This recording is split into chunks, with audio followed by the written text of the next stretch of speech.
RCB की बात करें तो आरसीबी की समस्याएं अलग हैं। आरसीबी जिस समस्या से जूझ रही है वो है लीगल बैटल्स, चाहे वो यश दयाल वाला हो जाए, चाहे वो ग्राउंड का हो जाए, चाहे वो टीम के नाम का हो जाए, चाहे वो टीम के ओनर्स का हो जाए, तो उनका ये चल रहा है समीकरण।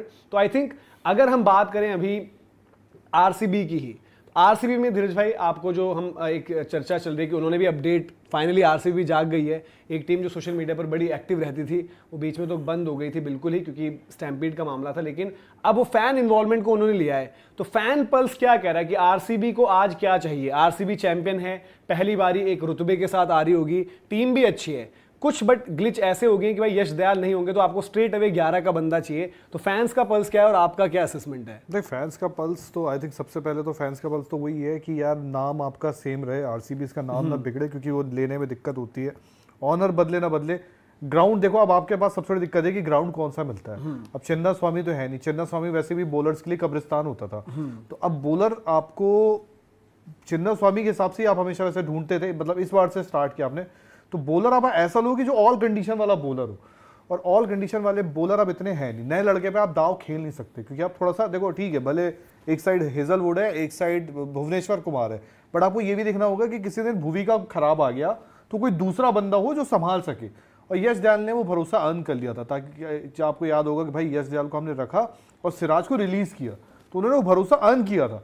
बट आज की डेट में अगर आपको कुछ चाहिए तो मैं तो साफ बोलूँगा नटराजन है, वो जो आपका खांचे वाला काम है वो नटराजन पूरा कर सकते हैं।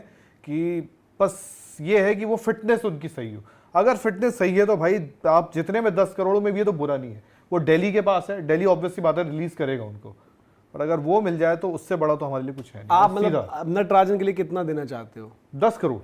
तो 10 करोड़ अगर देने हैं तो आप कह रहे हो कि भाई दिल्ली रिलीज करेगा, रिलीज करे ना करे पता नहीं है, तो व्हाई नॉट इनिशिएट ट्रेड? क्या आरसीबी की तरफ से ट्रेड का पुश है? ये मैं आपसे जानना चाहता हूं, क्योंकि जो हमने बात करी भाई आरसीबी ने भी दरवाजे खटखटाए हैं। ये आपको बता दूं, जो आपने सारी अपडेट्स यहां पर सबसे पहले सुनी उसको बाद में क्लेम चाहे कोई भी करे, आरसीबी की तरफ से एक तरफ उनका अलग चल रहा है मैटर, यश दयाल को लेकर चेक ऑन किया उन्होंने क्या कुछ चल रहा है। और आपको समझना होगा कि यश दयाल यूपी लीग नहीं खेले, यश दयाल यूपी को नहीं रिप्रेजेंट कर रहे हैं डोमेस्टिक में, तो आपकी जो लोकल जो आपकी मतलब क्रिकेट एसोसिएशन हो गई या फिर स्टेट हो गई, वहां पर मामला ज्यादा पता होता है। तो आपको बीसीसीआई में किसी को इंडिया ए टीम में नहीं दिख रही, तो दैट मीन्स उनके मामले में कहीं ना कहीं चीजें उनके अगेंस्ट ज्यादा हैं, क्योंकि ये बड़े सेंसिटिव मामले हमें पता है कि जिस तरीके के केस में यश दयाल वहां पर इन्वॉल्व है। RCB at the same time जय भाई दरवाजे खटखटा चुकी है अलग अलग। अब साफ तौर पर आपको पता है कि मोहम्मद शमी में उन्होंने इतना इंटरेस्ट नहीं दिखाया है, बट जो दरवाजे खटखटाए दिल्ली की नटराजन की बात उन्होंने करी है। नटराजन से भी कम्युनिकेशन एक ये हुआ है अलग अलग फ्रेंचाइजीज का कि भाई आपकी फिटनेस का क्या है असेसमेंट, क्योंकि नटराजन का ही पता नहीं चलता है। मेन उनके साथ बॉलिंग का नहीं है डाउट, नेथन एलिस को सब लोग बता रहे हैं कि भाई चेन्नई एक के बाद एक रिजेक्ट करे, लेकिन आरसीबी वो टीम नहीं थी जो नेथन एलिस के लिए गई, क्योंकि उनको ओवरसीज का पेसर चाहिए नहीं। हेजलवुड उनके पास है, उनके पास बैकअप में एंगीडी बैठा है, वो बैठा हमारा नुवान थुसारा बैठा है। वो आरसीबी को तो मतलब अगर उस लिहाज से देखा जाए तो इंडियन बॉलर ही चाहिए ना। और भाई शमी के पास वो इसलिए नहीं गए क्योंकि भुवी और शमी एक तरह के हो जाएंगे। नटराजन का ऑप्शन उनके पास है, बट नटराजन के लिए जैसा कोई भी टीम अगर नटराजन से पहले बात करेगी तो वो उनके फिटनेस की अपडेट लेगी कि भाई फिटनेस का आपका क्या है। पिछले साल भी दिल्ली के लिए भी वो इक्का दुक्का मैच ही खेले थे। और सबसे बड़ी चीज़, अगर मिचेल स्टार्क के साथ कुछ दिक्कत है तो क्या दिल्ली रिलीज कर रही है नटराजन को?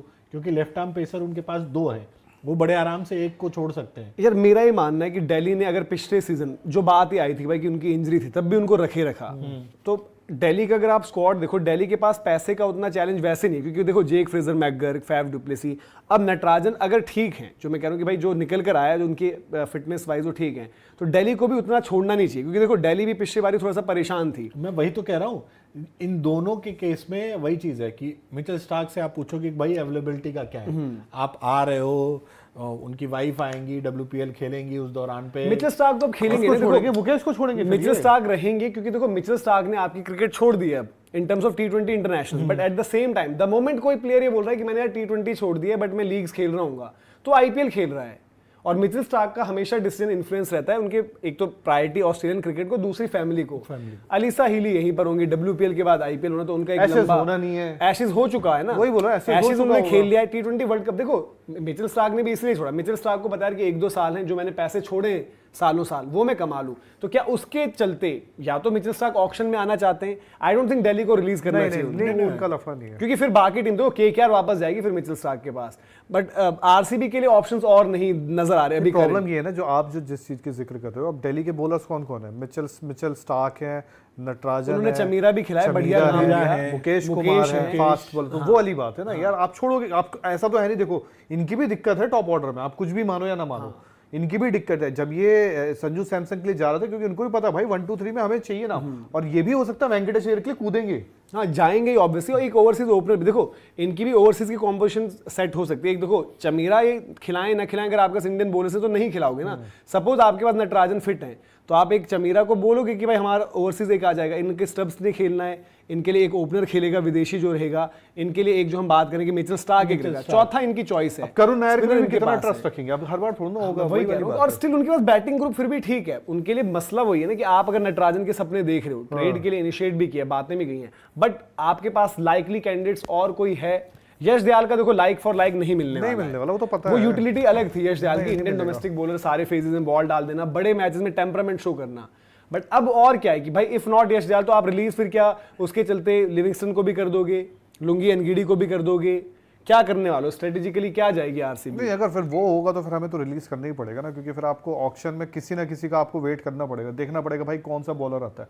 अब यार रसिक है, बट रसिक पे मैं उतना ट्रस्ट, मतलब मेरी अपने आप पूछोगे, मैं ट्रस्ट नहीं जता पाऊंगा कि वो उस तिकड़ी का हिस्सा बन पाएंगे। तो आपको फिर यही होगा कि भाई ऑक्शन में जाओगे और आप वहां से बंदा देखो, फिर आप सैयद मुश्ताक अली में एक बंदा ढूंढोगे कोई कि यार कौन बंदा है। अभिनंदन भी हमने लिया था जब भुवनेश्वर कुमार के साथ यूपी T20 लीग में बॉल डाल रहे थे, बट क्या उनको कर पाओगे? क्योंकि आपको याद होगा आकाशदीप भी हमारे पास थे बहुत पहले, आकाशदीप को भी हम खिलाते थे, मिडिल ओवर्स में आते थे, बॉल डालते थे, बट आकाशदीप में वो था नहीं स्पार्क। आज इनके पास भी बैठे हैं, रेड बॉल में एक आकाशदीप अलग दिखता है, व्हाइट बॉल में आकाशदीप तो ऐसा है कि मतलब यार उनकी रील कट रही होती है, बंदे अपने अपने अकाउंट में डाल रहे होते हैं कि भाई हमने इनको मार दिया।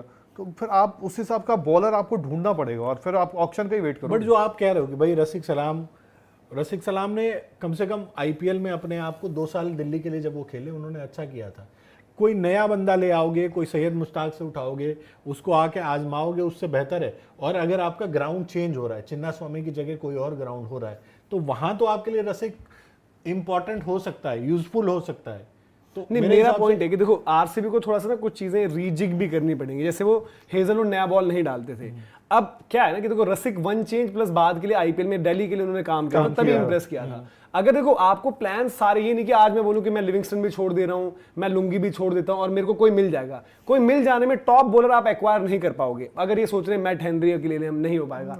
अब आप अगर सोच रहे हैं उनको लेके भी यूज नहीं है ना, ओवरसीज आप पे वही कह बताओगे रहा हूं ना। कि सपोज आप एक बैकअप, लुंगी एनगीडी भी तो छोड़ दिया ना आपने, नहीं, एक बैकअप भी तो नहीं छोड़, छोड़ मैं दिया। वही कह रहा हूँ नहीं छोड़ रहा। तो आपको वो वैसे देखना है कि यार कि क्यों ना देखो ऐसा करते हैं। देखो इस चीज में उनको तारीफ भी देनी पड़ेगी कि भाई आप बोलो यार कि हेजलवुड भुवी आप नई बॉल डाल देना, हेजलवुड के 2 ओवर बाद के रहेंगे, भुवी चाहे ऊपर पावर प्ले में 3 डाल दे, 5 ओवर हो गए पावर प्ले के, रसिक ने 6वां डाल दिया, फिर रसिक के 3 ओवर है, एक मिडिल में यूज किया, एक लास्ट में 2 करे, क्योंकि इस तरीके की तैयारी भी जरूरी है कि यार आप क्या करोगे। रसिक पर भरोसा तो देखो, रसिक ने भी अब वो बड़ौदा से खेल रहे हैं, बट वो प्राइस उसका थोड़ा ज्यादा है ना वो, बट अगर वो ऑक्शन में आएगा तो ज्यादा जाएगा, हो सकता है जाए, क्योंकि देखो यार इंडियन बॉलर डिमांड में है। डेथ में बॉल डालने वाले ऑप्शन आपके पास कितने हैं नए ऑक्शन में जो भी आएंगे, या जिन टीमों के पास नहीं है। लखनऊ क्यों नहीं जाएंगे रसिक सलाम के पास? कोई भी जाएगा, मैं कहूँ कि राजस्थान क्यों ना जाए। देखो डेथ में उन्होंने एक काबिलियत वही दिखाई थी ना अपनी, जो दिखाई थी, और थोड़े से बैट से भी हैंडी है। एक ऐसा बोलर बैट भी अच्छा चला देते हैं बाद में। तो खैर आप बताइए कि आरसीबी की स्ट्रेटेजी आपके अकॉर्डिंग क्या होनी चाहिए?